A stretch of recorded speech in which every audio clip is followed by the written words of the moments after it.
presented by Public Music Mathli. Written by Rishabh Ram. Singing by Vipin Diwana. झूठे हमरा से प्यार के ही गजब गजब के सपना देखली कर के चला गेल ही बराबर।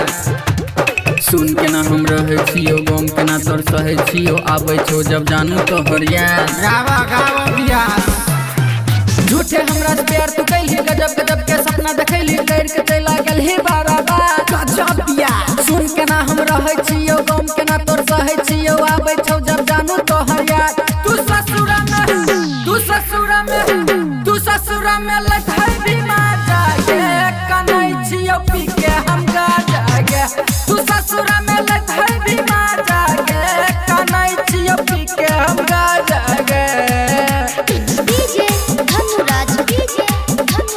Presented by Public Music Mathli.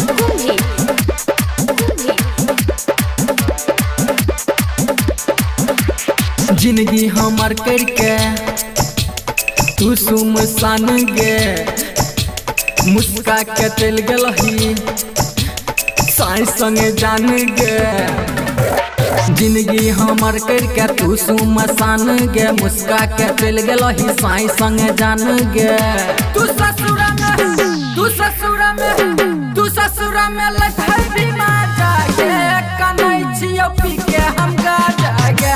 तू ससुरा में लठाई बीमार जागे कनै छियो पी के हम गा जागे। Presented by Public Music Mathli.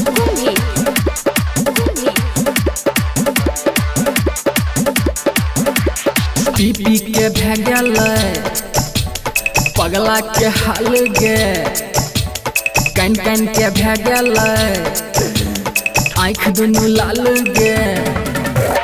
पी पी के भेल जाय छै पगला के हाल गे कैन कैन के भे गेल आँख दुनू लाल गे।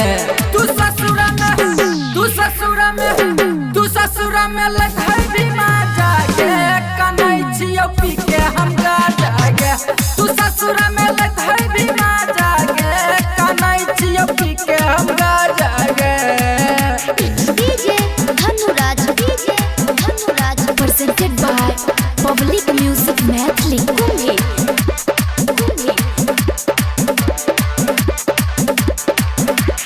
राइटर ऋषभ रॉक करे छौ नशा गे विपिन दीवाना के बिगड़ल छौ दशा गे। दे देलही तू जान हर्ष के साजा गे घूमै छौ मिथिलेश बाती के जान गाजा गे। तू ससुरा में लठाई बीमार जागे कनै छियो पी के हम गा जागे। तू ससुरा में लठाई बीमार जागे कनै छियो पी के हम गा जागे। Recording Studio Public Music Dudhpura Bazaar.